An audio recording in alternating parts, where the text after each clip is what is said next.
ये बात सच है कि मैं बहुत नफ़रत करती थी। और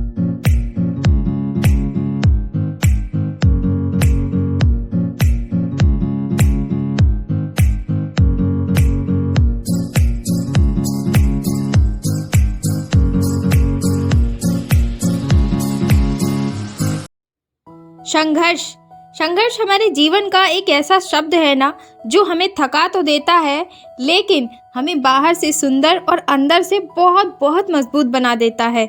जीवन में ना सबसे बड़ी खुशी उस काम को करने से मिलती है जिसे लोग कहते हैं कि आपसे नहीं हो सकता। तुम्हारी सबसे बड़ी पावर पता है क्या है?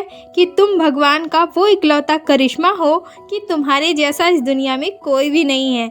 जी हाँ, क्योंकि हर इंसान को भगवान ने बिल्कुल डिफरेंट बनाया है और हर इंसान को कोई ना कोई खूबी ज़रूर दी है। बस फ़र्क इतना है कि हमें अपने संघर्ष से उसे निखारना है। और जब भी कभी आपका मन निराश हो जाए ना, तो उन लोगों के बारे में ज़रूर सोच लेना जो आपसे कहा करते थे कि तुमसे नहीं होगा। ज़िंदगी में हम कितने सही और कितने गलत हैं, इस बात का फ़ैसला सिर्फ दो शख्स कर सकते हैं। एक है परमात्मा और दूसरा है हमारी अंतरात्मा। इसके अलावा कोई भी मनुष्य आपके जीवन में सही और गलत का फ़ैसला नहीं ले सकता। तो चलिए आज के दिन की शुरुआत करते हैं इसी पॉजिटिव थॉट के साथ।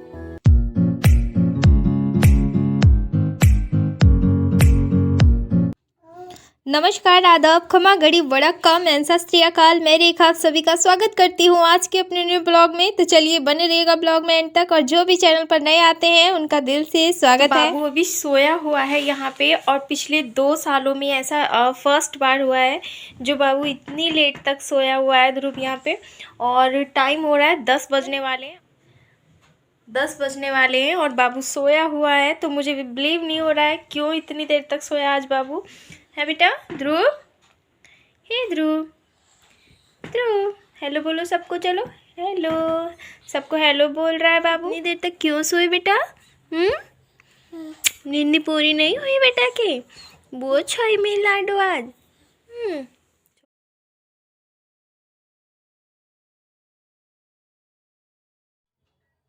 तो अभी हम लोग आ गए थे छत पे और मैं ध्रुव को भी ले आई थी। और साथ साथ में जो मेरे काम होते हैं वो भी मैं कर लेती हूँ। कुछ ऐसे काम होते हैं जो आराम से बैठ के करने के होते हैं, जैसे कि ये साग बीनना और लहसुन छील लेना, और भी बहुत सारे काम घर के ऐसे होते हैं जो हम एक जगह आराम से बैठ के बच्चों के साथ काम कर सकते हैं। तो बाबू यहाँ पे खेल रहा था और जो इसके गर्म कपड़े थे वो मैंने निकाल दिए हैं ताकि बच्चे को अच्छे से सनलाइट मिल सके, ताकि जो विटामिन डी है वो अच्छे से इसकी बॉडी में एब्जॉर्ब हो जाए। और यहाँ पे देखिए जो साग लेकर आए थे ना हस्बैंड जी, ये सरसों का साग है और साथ में पालक मेथी भी है। तो इसको अच्छे से मैंने वॉश कर लिया है। साफ़ करने के बाद उससे पहले मैंने यहाँ ले लिया है एक अमरूद और इसको मैंने डाल दिया है वार्म वाटर में। तो सर्दियों के सीज़न में ना मैं इसी तरह से कोई भी फ्रूट वगैरह होता है तो ध्रुव को इसी तरह से खिलाती हूँ, उसे बहुत अच्छा लगता है। और इस तरह से जो इसकी तासीर है वो एक गर्माहट सी हो जाती है इसमें, और ये नुकसान नहीं करती। और यहाँ पे मैंने साग को भी बिल्कुल रेडी कर लिया है। तो यहाँ ले लिया है मैंने चना दाल और ये उड़द और चावल और थोड़ा सा अदरक, लहसुन और ग्रीन चिली। तो सभी चीज़ों को डाल के मैं अच्छे से साग को बॉईल कर लूँगी।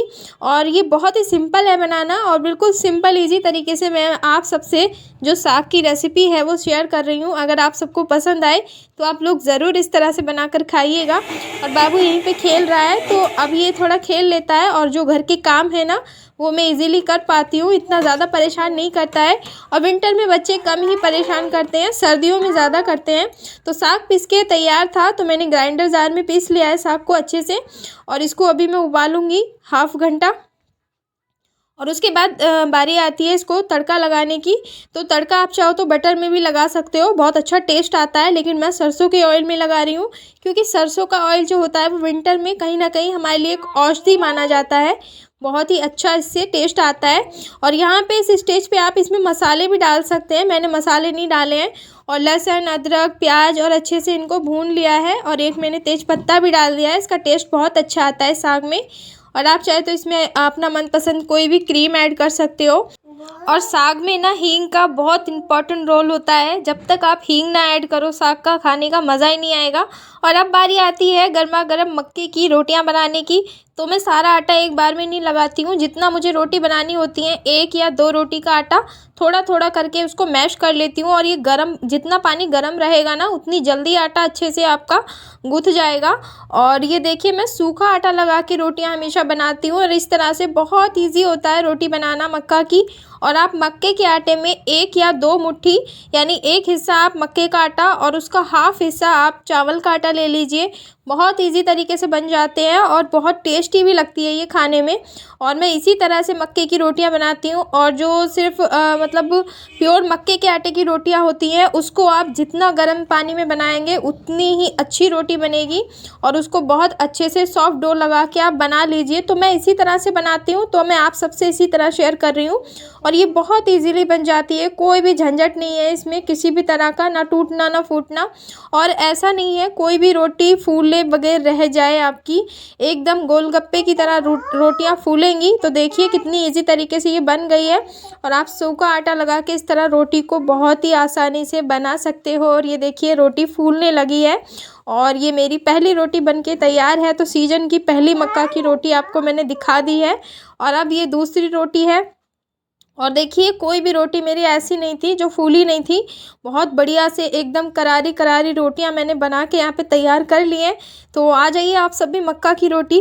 तो यहाँ पे ना मैंने ये देखिए साग बन गया है, और ये थोड़ा सा मैंने मसाला बचा लिया था जो भुना था, उसके बाद मैंने इसे ऊपर से गार्निश कर दिया, थोड़ा सा लगा दिया बटर।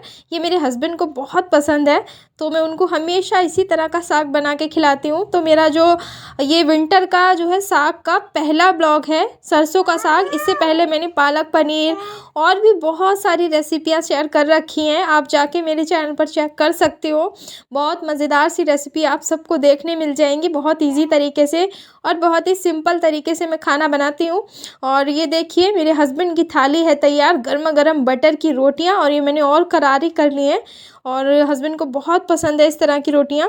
तो यहाँ पे ना मैं आप सबसे एक बात शेयर करना चाहती हूँ। शादी से पहले मैं साग से बहुत ज़्यादा नफ़रत करती थी, और मैं खाना नहीं खाती थी जिस दिन मेरे घर साग बनता था। और शादी के बाद आज इसी चीज़ से इतना ज़्यादा लगाव हो गया है कि सर्दियाँ आते ही साग और रोटी याद आती है। तो ऐसा सभी लेडीज़ों के साथ होता है या मेरे साथ होता है पता नहीं, कि शादी से पहले हम जिस चीज़ से ज़्यादा नफ़रत करते हैं वही चीज़ को हमें फेस करना पड़ता है शादी के बाद।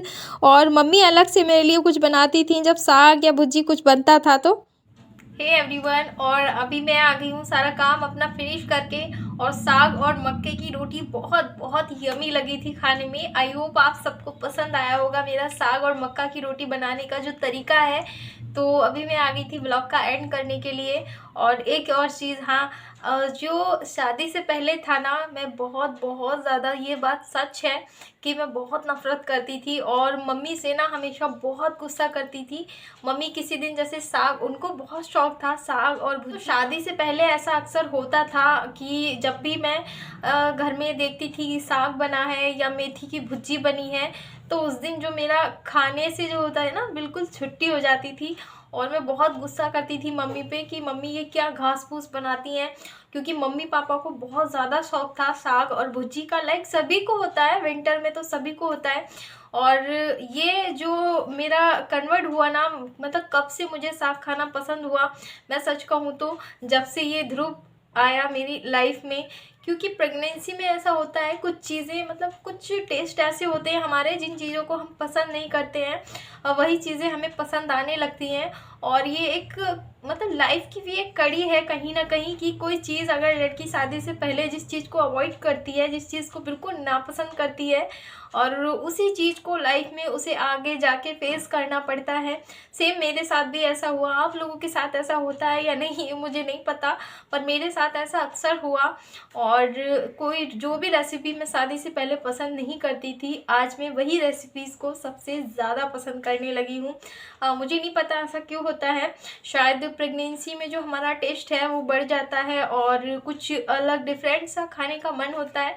सेम मेरे साथ भी वैसा ही हुआ। जब हम माँ बनते हैं ना, तो जो हमारी प्रेगनेंसी टाइम होता है, उस टाइम में कुछ चीज़ें हमारे जो टेस्ट को वो इस तरह से मतलब बढ़ा देती हैं, और उसके बाद भी वो चीज़ें हमें बहुत अच्छी लगती हैं। तो कुछ चीज़ें ऐसी हैं अभी भी मेरी लाइफ में जो मैं प्रेगनेंसी टाइम में बहुत खाती थी और वो मुझे अभी भी अच्छी लगती हैं।